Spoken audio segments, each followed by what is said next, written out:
పరిస్థితుల నేపథ్యంలో ఏపీలో రెంట్ కంట్రోల్ యాక్ట్ ప్రయోగిస్తారనే ప్రచారం జరుగుతోంది. ప్రభుత్వం ఆలోచన ఎలా ఉందన్న దానిపై మరింత సమాచారం మా ప్రతినిధి ప్రసన్న లైవ్ లో అందిస్తారు. ప్రసన్న, రాజధానిలో ఇళ్ల అద్దెలు భారీగా పెరిగిపోయినట్టు తెలుస్తోంది. మరి దీనిపై ఏపీలో రెంటల్ కంట్రోల్ యాక్ట్ ప్రయోగించే అవకాశం ఎంతమేర కనిపిస్తోంది?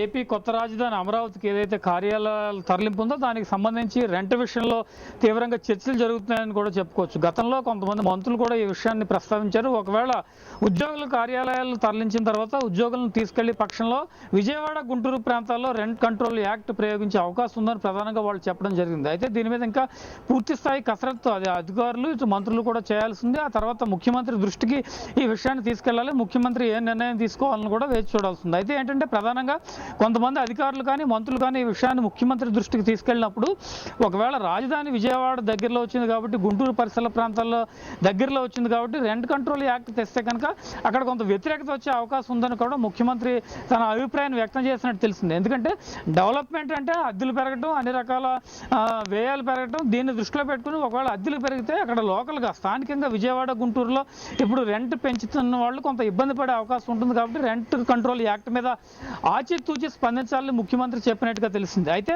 వచ్చే సమ్మర్లోగా అంటే జూన్ 2వ తారీఖులోగా చాలా కార్యాలయాలు విజయవాడ తరలించడానికి ప్లానింగ్ జరుగుతుంది. అయితే దీనికి సంబంధించిన ఉద్యోగులు తమ అభిప్రాయాన్ని చాలా స్పష్టంగా చెప్పారు. ఇళ్ల స్థలాల విషయంలో కానీ లేకపోతే ఇల్లు కట్టుకునే విషయంలోనే, హెచ్ఆర్ఏ విషయంలో కానీ తమ డిమాండ్స్ కొన్ని దృష్టిలో పెట్టుకోవాలి. పనిచేయడానికి ఎలాంటి ఇబ్బంది లేదు అక్కడ, కానీ రెంట్స్ విషయాన్ని దృష్టిలో పెట్టుకోవాలి. ఇప్పటికే విజయవాడ, గుంటూరులో, హైదరాబాద్ మించిన అద్దెలు ఉన్నాయి కాబట్టి ఈ విషయాన్ని దృష్టిలో పెట్టుకుని ఏం చేయాలనే విధంగా ఆలోచించాలని ఉద్యోగ సంఘ నాయకులు కూడా చెప్తున్నారు. అయితే ఈ విషయం మీద రెంట్ కంట్రోల్ యాక్ట్కి సంబంధించి ఇంకా ప్రభుత్వం అధికారికంగా ఎలాంటి నిర్ణయం తీసుకోలేదు. దీని మీద చర్చ అయితే మాత్రం ఇప్పుడు జరుగుతుంది. కొంతమంది ఉద్యోగ సంఘ నాయకులు ప్రస్తుతం మనతో ఉన్నారు. వాళ్ళ అభిప్రాయం ఏంటి అనేది తెలుసుకుందాం. దీంతోపాటు లాకు సంబంధించిన అధికారులు కూడా ఉన్నారు. వాళ్ళని అడిగి మరిన్ని విషయాలు తెలుసుకుందాం. సార్ చెప్పండి, ప్రధానంగా ఉద్యోగులు వచ్చే సమ్మర్లోగా వెళ్ళిపోవడం అనేది, అంటే కొంతమంది వెళ్ళడం అనేది డిసైడ్ అయింది. దాదాపు 1.5 year కూడా పరిపాలన పూర్తయింది. కాబట్టి ఈ సమయంలో అద్దె అనేది ప్రధాన సమస్యగా మారింది. ముందు ఈ అద్దెల విషయంలో మీ అభిప్రాయం ఏంటి, ఏం చెప్పదలుచుకున్నారు? ఆఫ్టర్ బైఫర్కేషన్ తర్వాత ఉద్యోగులకు సంబంధించినటువంటి ప్రధానమైనటువంటి సమస్య ఈ డిస్ప్లేస్మెంట్ వల్ల ఏదైతే ఉందో, ఇప్పుడు దాదాపు 50 లక్షల పైబడి ఒక్కొక్క ఎంప్లాయీ తల మీద అప్పు ఉంది. ఎందుకంటే తను కట్టుకున్నటువంటి ఇల్లు ఏ ఇంటి మీదైనా కానీ అది బ్యాంకు రుణం ద్వారా కావచ్చు, ప్రైవేట్ రుణం ద్వారా ఇల్లు కట్టుకున్నాడు. ఇక్కడ ఒక్కసారిగా ఇక్కడి నుంచి వదిలిపెట్టి వెళ్ళిపోవడం అనేది ఒక రకంగా అతనికి తీవ్రమైనటువంటి మానసిక వేదనతో పాటు ఒక ఆర్థికపరమైనటువంటి భారం కూడా. ఈ నేపథ్యంలో మేము ఆ రోజు నుంచి ఇప్పుడు కూడా అడుగుతూ ఉన్నాం, ఏమని హెచ్ఆర్ఏ 30% ఏదైతే ఉందో ఆ 30% అక్కడ కూడా కంటిన్యూ కావాల్సినటువంటి అవసరం ఉంది.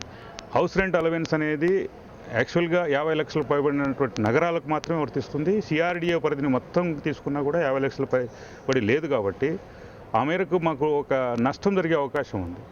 సెంట్రల్ యాక్ట్కు సంబంధించినటువంటి యాక్ట్ కూడా అమెండ్ చేయాల్సినటువంటి అవసరం ఉంది. అయితే ఆ రోజు మేము సూచించినటువంటి ప్రతిపాదన ఏంటంటే, దయచేసి దీనికి ప్రత్యేకమైనటువంటి అలవెన్స్ ఏదైతే ఉందో, ఏదైతే మేము నష్టపోతున్నామో 30% కాకుండా 20 లోపల వస్తుంది కాబట్టి ఆ మేరకు ఆ నష్టాన్ని నివారించడానికి ప్రత్యామ్నాయంగా 10% ప్రత్యేక అలవెన్స్ హౌస్ రెంట్ మీద ఇవ్వమని చెప్పేసి అడిగాము.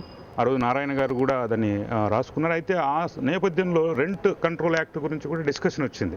ఆ రోజు మేము ప్రతిపాదించాం, రెంట్ కంట్రోల్ యాక్ట్ 1960 ఆంధ్రప్రదేశ్కి సంబంధించినటువంటి దాన్ని ఇంప్లిమెంట్ చేస్తే అటు ప్రభుత్వ కార్యాలయాలు కావచ్చు, ఇటు మాకు ఉద్యోగులకు సంబంధించినటువంటి ఇళ్ళ సదుపాయాలకు కావచ్చు, రెంట్ కంట్రోల్ యాక్ట్ ఇంప్లిమెంట్ చేస్తే బాగుంటుందనే ఒక చర్చ ఆ రోజు జరిగింది. మరి ఆ రోజు తీసుకున్నటువంటి నిర్ణయం సరైన, అంటే ఒకవేళ కంట్రోల్ యాక్ట్ ఇంప్లిమెంట్ చేస్తే మరి అక్కడ లోకల్లో ఉన్నటువంటి ప్రజలకు ఏదైనా ఇబ్బంది వస్తుందా అంటే, యాక్చువల్గా యాక్ట్ యొక్క ఉద్దేశం అయితే వీకర్ సెక్షన్కు సంబంధించి ఎవరైతే ఓవర్గా రెంట్లు ఉండి ఇక్కడ ఉన్నటువంటి లో పెయిడ్ ఎంప్లాయీస్ కూడా అక్కడ కట్టలేనటువంటి పరిస్థితుల్లో 15,000 20,000 రెంట్ ఏ చిరుద్యోగి కట్టలేనటువంటి పరిస్థితులు. కాబట్టి ఈ నేపథ్యంలో ప్రభుత్వమే అక్కడ ఉన్నటువంటి ప్రభుత్వ స్థలాల్లో ఒక ఇళ్ల సదుపాయాలను కల్పిస్తే బాగుంటుందనేది ఇప్పుడు ప్రభుత్వ ఉద్యోగం నుంచి వస్తున్నటువంటి ఒక అభిప్రాయాన్ని దాని ప్రభుత్వం పరిగణలోకి తీసుకొని నిర్ణయిస్తే బాగుంటుంది. అంటే రెంట్ కంట్రోల్ యాక్ట్ అమలు చేసే పరిస్థితి ప్రస్తుతం ఉందంటారు. స్థానికంగా మీరు అన్నట్టు స్థానికంగా అక్కడ ఇబ్బంది వచ్చే పరిస్థితి ఉంది. రాజధాని దగ్గరికి వెళ్ళినప్పుడు డెవలప్మెంట్ అంటే అన్నీ పెరగటం, దాంతోపాటు అద్దెలు కూడా పెరగటం. ఈ డెవలప్మెంట్ కాదని ముఖ్యమంత్రి కూడా దీని మీద స్పష్టంగా ఇంకా ఎలాంటి నిర్ణయం తీసుకోలేదు. ఒకవేళ రెంట్ కంట్రోల్ యాక్ట్ అమలయ్యే అవకాశం ఉందా, పరిస్థితి ప్రస్తుతం కనిపిస్తుందా? జనరల్గా అంటే దీనిలో డీప్గా వెళ్తే అభివృద్ధి అనేది ఇతర చిన్న చిన్న వర్గాలను దెబ్బతీసే విధంగా ఉండకూడదు. అభివృద్ధి అనేది కాంప్రహెన్సివ్గా ఉండాలి. అభివృద్ధి అనేది సంపూర్ణంగా టోటల్గా అభివృద్ధి అనేప్పుడే దానికి అభివృద్ధి అనేది సరైనటువంటి నిర్వచనం కూడా. ఒక అభివృద్ధి పేరుతో కొన్ని వర్గాలను సప్రెస్ చేస్తే ఆ వర్గాలు అభివృద్ధి చెందకపోయినప్పుడు డెఫినెట్గా అభివృద్ధికి అర్థం ఉండదు. దయచేసి ఆ దిశగా రెంట్ కంట్రోల్ యాక్ట్ను అంటే ఇంప్లిమెంట్ చేస్తే ఒకవేళ లోకల్గా ప్రాబ్లం వచ్చినప్పుడు ప్రభుత్వమే ప్రత్యామ్నాయ మార్గాలను అన్వేషించాల్సినటువంటి అవసరం ఉంది. మీరు చెప్పండి, ఒక లా అధికారిగా దీని మీద